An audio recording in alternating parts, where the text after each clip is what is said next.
如果8100億後面有發價書，給還不給啊？操你媽，那個邏輯都爛渣了！你先編了8000億所謂的凍結，隨時只要解凍錢就出去了，這叫特別預算。3800加 N， 為什麼加 N 很難？你得重新再跑一次流程，不用再騙的啦。Ladies and gentlemen, welcome the host. 你到了3800億加 N 跟8000億，什麼意思呢？对美國的軍購，美國對台灣軍購的模式是這樣，他會給個發價書，也就是美國人說 OK， 你可以買什麼，然後台灣人就要接受，沒辦法，事實就是這樣。3800億加 N 跟8000億，先講第一個觀念，為什麼鄧麗文主席提出3800億加 N， 台灣已經有7000億的軍購沒有交貨了？我講的是台幣了。然後呢，現在大家就在吵，因為美國又開了一套發價書過來，就是採購合約書，但是你必須接受，所以講得很好聽，叫發價書，叫做強迫你買。加 N 是什麼意思？你再開發價書，我再買，你不開我就先不給。那另外再立法條再過。8000億什麼意思？3800億之外還有4200億，不管他給不給發價書，我們先編完這直接買。最大差別是什麼？就說那加 N 不是無限大嗎？中美元首會談在即啊，美國根本開不出新的發價書，因為這是有史以來第一次中美要直接談判台灣的軍購問題。過去美國是從來不會拿出來談的。中美元首會談越加接近，你有沒有感覺到世界越加躁動？事實是這樣。台灣的國民黨現在發生的事情就是這樣。為什麼是國民黨？因為很簡單，因為台灣就兩個主要政黨嘛，國民黨跟民進黨嘛。民眾黨是第三大黨，那目前他還沒參與到世界體系。大家了解，國民黨是因為它剛好就是一個兼有中美屬性的政黨，就是這個原因。然後國民黨的黨主席呢，他從完全的建制派開始出現非建制派，比如說洪秀柱的衝擊，到非建制派徹底的穩住了大位。目前鄭麗文的位置是相對是穩住了，但是反彈力道也是非常強大的。他們可能沒有辦法在党主席這個位置上跟你競爭，他有辦法在他能操作的地方競爭，這就受限到體制的隊形，那個就是現在的立法院黨，因為立法院黨的人多嘛，再加上這裡面很多人其實當年朱立倫找，所以他的體系就是這樣。我們所講這個世界觀太複雜了，對於很多人來講，他是沒有辦法現在立刻馬上理解的。因為很多人到現在依然沒有理解到說，到底這件事情背後所代表的價值是什麼？3800億加 N 跟8000億差別在哪裡？差別在你路線選擇。你面對世界新體系的衝擊的時候，你採取什麼樣的姿態？這一場，所以3800億跟8000億的對決，它會很強烈的影響到國民黨接下來這個走勢，進而影響到台灣接下來這個走勢。其實這是一場台灣選擇命運十字路口的機會的，因為如果8000億壓過3800億，很大程度上會衝擊到鄭麗文的牢固性，進而讓國民黨在面對這個世界衝擊的時候，他選擇信美而非脫美。其實也不是脫美，更大程度上是什麼？從選擇美國體系還是選擇多極化體系？很多人都把這個多極化體系當成中國體系，這是錯的。中國從來沒去宰制這個體系，中國從來是發展自己的體系。但是很多人以為它是宰制這個體系，這是錯的。只因為它夠大，所以它直接影響這個體系，並且主導這個體系。這是中國大陸在討論這個問題的地方。所以3800跟8000，它的內涵是這個。另外可以顯著的看到，台灣的政治人物在面對世界體系的時候，他的理解的能力是怎麼樣？這一點不論藍綠白都是一樣。多數的台灣政治人物沒有辦法，不要說多數，至少綠的大概都是不理解，而且綠的也不想理解。很簡單，對他來講，對，也沒票。不需要理解，崇美體系就結束了。就孫文的價值是什麼？孫中山他洞見了民生要好，得先處理世界的民族布局，要擺脫帝國主義。所以人家說的偉人，那就是他在那個時代，他就能看到這麼遠。你看，哪怕到今天這個時代，台灣的政治人物有多少人看出這個問題啊？台灣今天能夠在這個全球分工體系裡面確實活得很好，但台灣有在下一個體系裡面找到自己的位置嗎？有體察到這個問題嗎？所以台灣現在政治人物是一面倒的，民進黨是絕對選擇了美國那個體系。現在國民黨這個時刻，他是有一個選。鄭麗文去北京，為什麼習大跟他聊那麼高興？的國共黨首會談，因為有共識。什麼共識？中華民族的偉大復興。中華民族的偉大復興，就是按照我族的核心理念，重新的重塑這個世界，所以叫做全球治理倡議概念去看待這每一件事情。所以今天3800億跟8000，很多人在爭論，還在爭論說，哎呀，這個這樣子對美國到底是好還是不好啊？這不是对美國好或不好的問題，是個台灣未來路線的選擇的問題。我跟你講，你選了8000億代表什麼？它是不會交貨啦，但錢得先交啊。你就是幫忙美國在書寫美國這個體系嘛。最近不是有一個東西出來了嗎？日本人所答應的5000億美元投資啊，到貨多少？到資多少？超級低，美國人超不爽。所以這就回到我剛才說的嘛，中美元首會談在即，為什麼不會有加 N 的發價書？就是3800億開不出來啊！你美國現在開得出來嗎？日本想借這個機會做大自己，而不是美國開那個條件假裝答應或答應的就拖。你想美國答應的條件是什麼？日本跟美國共同投資重要項目，然後回收成本的時候是55分賬，回收完是19分賬，哪一個白痴去投這個？先姑且不論會不會穩定回收吧，機械本來就難回收，就長期期成這麼大的風險，這麼重的投資，它的投報率只有10%，笑話嗎？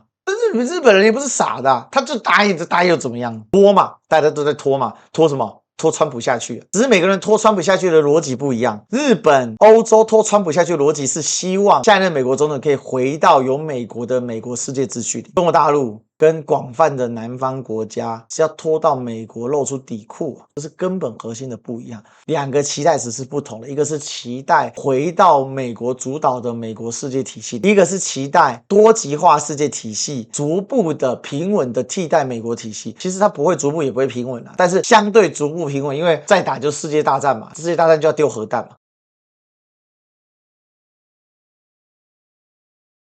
我做個總結，就是說世界體系是什麼樣的概念？所謂的世界體系，其實就是全球地緣政治秩序的建構運作。拉長一點時間看，從西班牙、葡萄牙的舊帝國主義的體系，到英法的新帝國主義，再到二戰之後的世界秩序，二戰之後世界秩序我們稱為全球化體系，先從所謂的冷戰體系走向全球化體系，但它的本質其實是第三波帝國主義。美國呢，透過了各種方法，它進行了一個世界的強剝削的一個系統，但是它把你納入，讓你比較舒服，因為原本的帝國主義是單方面剝削嘛，它把你納入，看你起來是參與其中，但這裡面最大的量變跟質變是來自於中國。日本曾經挑戰過，但日本失敗了，而中國的挑戰看起來正要成功，所以美國現在非常的着急，所以美國開始用各種方式來對付中國，包含2018年所發起的新冷戰，包含到現在在 G2 體系當中，美國呢放棄直接跟中國對抗，但是轉而呢針對中國的牆角進行挖掘，比如說伊朗，這是屬於挖牆角嘛。比如說在非洲的一些作為，比如說呢對台灣的一些，還有對中國的一些遠程執法、長臂管轄的一些方式，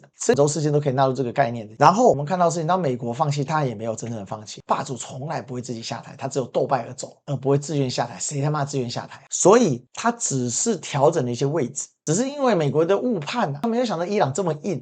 簡單說，委內瑞拉事情真的讓川普誤判了。我講那個觀念呢，川普的出現從來不是真正的意外，但是他確實扮演了一個加速器的角色。你今天所看到的這樣的一個中美體系的轉換，因為美國的體系不可再是為什麼？因為他所建構這個體系受到中國巨大的挑戰嘛。中國從各個方面，主要的方式是透過普惠技術跟工業產品，然後進而呢間接推進了教育普及的一個方式。包含糧食的產制啊等等的，那些是間接的。中國主要是輸出產品嘛，是輸出初級的一些工業器械、造專機、製專機。這個新的體系它一定要拆解，它能夠維持這麼巨大的美軍，這麼強大的文化輸出量能，能夠有這麼強的金融霸權，核心還是在於它能夠維持它的帝國的基本門面，也就是美軍軍事力量是這一切核心嘛。但是它的軍事力量顯然經過這個體系它是無法回收的，所以它開始打腫臉充胖子。美軍的預算超過1兆美元啊，還是養不動。而且啊，你知道兵養久會有個問題，就像八旗兵入關之後變廢物，綠林兵養久也變廢物，就是一樣概念嘛。它就是會老化，會崩斷，這個是沒辦法的事情。我們就看到了，那對美國來講，他開始着急啊，他確實已經無法直接對抗北京，他也不願這樣做，這樣做風險太大，收益不明，而且可能也會陷入長期的爭奪。好，所以倒過來，他開始對全球盟友進行收割，這個速度比較快。而這全球盟友收割的時候，就出現很多很有趣的現象。有些國家的知識分子反應快，他拒絕收割，及時調轉方向，懂得長袖善舞。韓國他領導人非常的懂得長袖善舞。日本看起來很順從，看起來日本也在裝死，只是比韓國笨了一點。台灣是最奇怪，這就是最後要講的這個肺腑之言哦。其實我在看這個8000跟3800，鄭麗文為什麼要拿政治生涯來賭注？你看他好不容易做到黨主席，好不容易完成政協會，這麼激烈的鬥爭，他其實他可以裝死的，你知道嗎？他可以借着鼓勵言來跟他會面之後，他就順勢宣布說，那就8000億，誰也不得罪，也不會說什麼對中國大陸沒有交代。因為中國大陸從來沒給他設限過，他要交多少？因為對中國大陸來講，對大陸來說啦，軍購這檔事不會找你台灣談，怎麼會找你台灣談？他絕對找華盛頓談。其實過去大陸也不願談這個，美國也不給談這個，是雙方的。大陸北京不想談，華府不給談，已經認為說干你華府屁事啊，這是我的國內事務，不干你華府的事，這是一個中國內的事情。華府認為說我軍售我是單方面依照台灣關係法去做的，不干你中國大陸的事情，他可以不要做這件事情的。正因為他們無法突破他的認知界限，所以歷史該替老共說話，歷史該在替舔共的鄭麗文保駕護航。3800億我們是沒辦法得給，因為美國的體系一時三刻不會下去，你別加 N 不就沒事了嗎？但是這些人不是，這些人得加嘛。所以3800跟8000背後最大的爭執核心邏輯是什麼？台灣人要用什麼樣的姿態面臨一個美國秩序被轉換成多極秩序的一個時代？時代不是正要變，不是準備變，是已經在變。否則這樣的鬥爭，這樣的路線之爭，它既是權力的鬥爭，它也是什麼？也是一個對時代浪潮核能察覺的一個狀況，也是一個體系鬥爭。它落實縮影到美國，縮影到一個跟美國非常親密的國民黨的身上。那10幾個立委發出了不同的聲音，這叫黨內民主沒有錯，但也請那10幾個要8000億以上的立委看清楚明末在哪裡。所以季凌蓮，我前面罵他，但我現在要稱讚他，他講出了大實話。國民黨如果還有一點黨魂3800億加 N 是最後的底線了。美國人你有種你就把發價書交出來。為什麼美國交不出發價書？因為美國人也知道不能再交發價書了。好，所以問題在哪裡？現在如果還要再自己貼上去送錢給美國，那不是搞笑嗎？這才是整個問題的核心啊！哪一個立委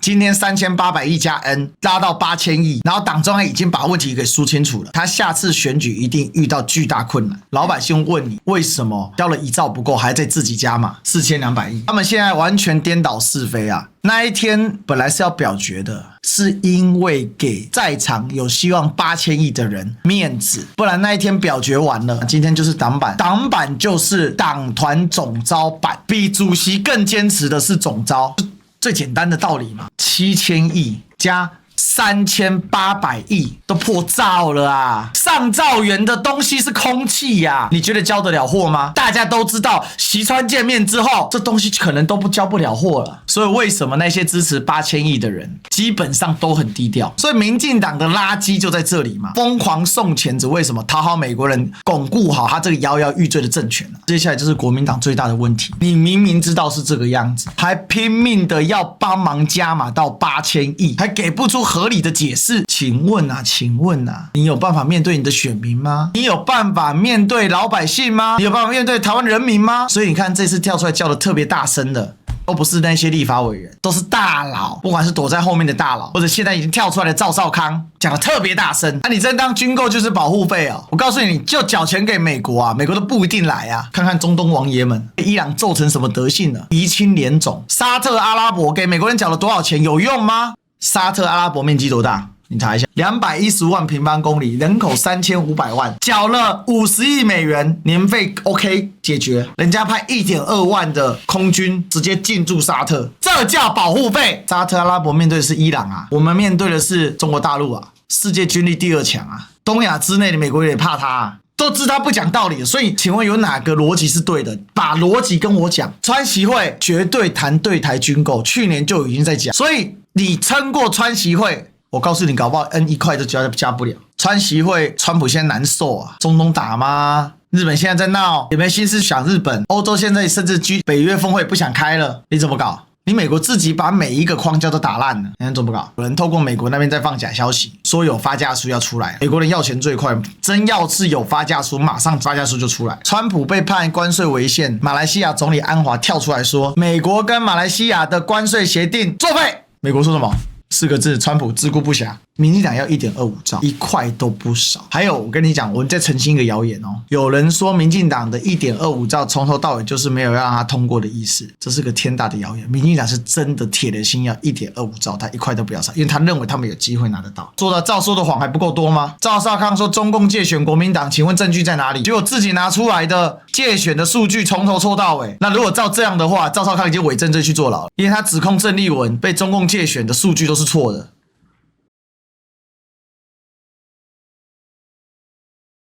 對，所以我們在看這件事情的時候，我們在想什麼？其實講想法其實很簡單，總有人站出來講一些良心話吧，總有一些有識之士看穿了這個世界的格局的局勢，希望台灣更好吧。所以我才講說，其實我今天一點都不怪國民黨那一般的立法委員，他們很多就是一般的歷練上來的，他們很多就是一般的民意代表嘛，他們忙着公廟，忙着跑紅白場，台灣的體制的限制的問題，他們沒有任何太多的時間去想那些很高深莫為的東西啊，他們只有什麼人情拜托啊，這個大頭打電話給他說，你這個明天投8000億哦，你這個你一定要投3800億，就這樣。所以關鍵就一件事，今天曾麗文為什麼做這個？他如果選8000億，我一樣幹掉他。體系到了這裡，然後你看不穿，你舔回做黨主席啊。可是我回過頭來，今天他有这個大勇氣，為什麼不幫他？竟然看穿了這個局勢，看穿了這個大歷史的脈動。如果今天在這條路上的選擇，你以為只是個8000跟3800億的選擇，但事實上它是一個很顯著的對於世界局勢的預判的選擇，就是這樣。所以我一點都不怪那一些國民黨那些委員，尤其年輕的委員受到那麼多壓力。但是我告訴你，有一個人，我為什麼一直幹掉他？為什麼？那個人大家都知道是誰。第一個，他拿來黨職公職，